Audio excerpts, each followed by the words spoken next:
नमस्कार. सर्व आपल्या सभासदांसाठी एक महत्त्वाची अपडेट या ठिकाणी आपण या व्हिडिओच्या माध्यमातून देण्याचा प्रयत्न करू. सगळ्यात सर्वांनाच उत्सुकता आहे की काय चाललं आहे सध्या प्रोजेक्टवर. स्पेशली त्या 90 टू 95 एच्या अंतर्गत जी कारवाईमध्ये जे 22 सभासद आहेत त्यांच्या संदर्भात. कारण त्याच्यामुळे अनेक गोष्टी अडलेल्या आहेत आणि त्याच दृष्टिकोनातून एक सकारात्मक गोष्ट ही देखील आहे की काही सभासदांनी समोरून यात पुढाकार घेऊन ते व्हॅकेशन करायला रेडी झालेले आहेत. तर मला वाटतं बरेचदा थोडंसं आपण आजच्या व्हिडिओमध्ये सगळं सांगितलं, त्यांना कारवाईबद्दल सगळ्या गोष्टी सांगितल्या. तर सध्याची स्थिती काय आहे? नमस्कार.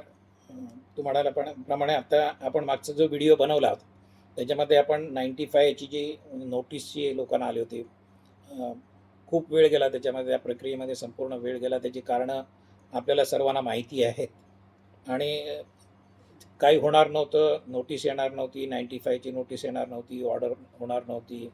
तर ह्या सगळ्या गोष्टी झालेल्या आहेत. म्हणजे बहुतेक सर्व झालेल्या आहेत. आता एक शेवटचा टप्पा आहे आणि त्याची प्रक्रिया सुरू आहे. ही नोटीस येऊन आज 7 दिवस झालेले आहेत. म्हाडाने 7 दिवसामध्ये या 22 लोकांनी घरं खाली करावीत असे ती आदेश होता. त्याप्रमाणे 2 लोकांनी आपल्याकडे संपर्क केला आणि म्हाडाकडेही तसं पत्र दिलं की आम्ही खाली करायला तयार आहोत. आणि म्हाडाने त्याच्यापैकी एका मेंबर्सला आज पत्र दिलेलं आहे आणि आम्हालाही कळवलं की हा सदस्य जो आहे तो 95ची कारवाई त्याच्यावर होऊ नये म्हणून पत्र दिलेलं आहे आणि तो स्वतःहून घर खाली करायला तयार आहे. तर ते आपण उद्याला ते घरं खाली करून घेणार आहोत आपण त्यांची. तर एक ते ऑर्डर नंतरचं एक डेव्हलपमेंट आहे. बाकीचे जे लोक आहेत त्याची एक प्रोसेस अशी असते की जे म्हाडाचे धोरणाप्रमाणे किंवा त्या प्रक्रियेप्रमाणे या 22 लोकांना त्यांची पर्यायी घराची अरेंजमेंट करायला लागते. तर ती पर्यायी अरेंजमेंट आपण केलेली आहे आणि तसं 2 दिवसामध्ये म्हाडाला आपण पत्र देऊ की ज्यांच्यावरती कारवाई करायची आहे त्यांच्यासाठी घरं आपण पाहिलेली आहेत आणि त्याप्रमाणे त्यांचे वेकेशन होऊ शकतं. घरं बघायला जरा वेळ लागला, कारण आपण ते 200 250चीच घरं लागतात. मोठी घरं अनेक मिळू शकतात, पण त्या प्रक्रियेमध्ये आपण ते सर्व अरेंज केलेलं आहे. आणि म्हाडाची पुढची प्रक्रिया अशी आहे की त्यांना पोलीस बंदोबस्त, आणखी त्यांच्या काही प्रशासकीय कारवाई असते ती करून मग ते हे डिमॉलिशनला येतील आणि निश्चिंत राहा, ही कारवाई होईल. लोकांनी एकतर स्वतःहून या कारवाईला सामोरं जायचं असतं किंवा म्हाडाच्या आदेशाप्रमाणे खाली करायचं असतं. तर त्याच्यापैकी आतापर्यंत लोकांनी खाली न केल्यामुळे ज्यांना करायचं होतं त्यांनी पत्र म्हाडाला दिलेले आहेत. इतरांनी न दिल्यामुळे ही कारवाई अटळ आहे आणि ती त्या पद्धतीने होईल.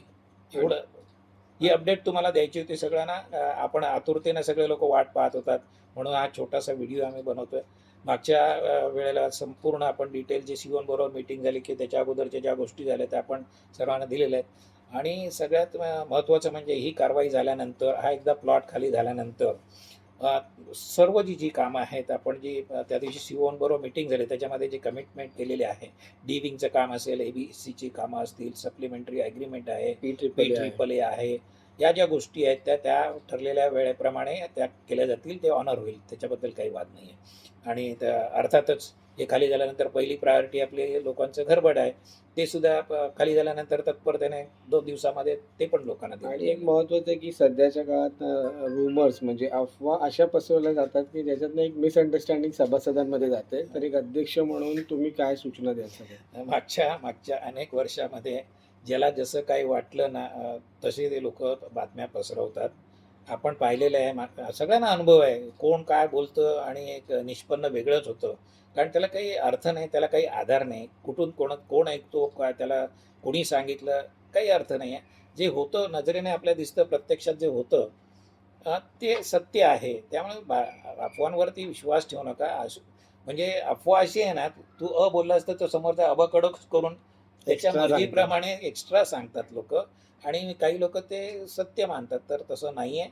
आपल्या प्रोजेक्टमध्ये अनेक लोकांना मजा घ्यायची असते, काय करायचं असतं मला माहीत नाही, तर आपल्या परीने करत असतात. काही लोकांना अजूनही वाटतं की हा प्रोजेक्ट होऊ नये, याच्यात अडथळे निर्माण होऊ देत, तर त्यांची ही स्वप्न पूर्ण होणार नाही. कारण आपल्या 581 लोकांनी स्वप्न जे पाहिलेले आहे, जे कष्ट पोसलेले आहेत, ज्या संघर्ष केलेला आहे, ज्या वाईट परिस्थितीतून गेलेले आहेत, तर त्यांचं ते जे आहे ते स्वप्न साकार होणार आहे. तर बाकीच्यांनी स्वप्न बघत राहा.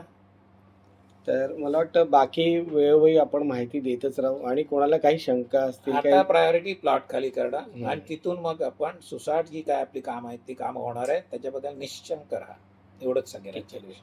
तर आपण वेळोवेळी तुम्हा सगळ्यांना माहिती देत राहू आणि हा व्हिडिओ आपल्या सर्व मला सभासदांपर्यंत एक आवर्जून पोहोचवा. बरेच जणांचे फोन आले, एक एक दिवस आपल्याला आता एका वर्षासाठी सारखा वाटतोय. तुमच्या मताशी तुम्हाला भावनेशी आम्ही सहमत आहोत, पण ही प्रशासकीय जी कारवाई आहे ती त्या पद्धतीने होईल आणि 100% नाही 200% होईल, याच्यात काही शंका नाही. चालेल. धन्यवाद बन्नी साहेब.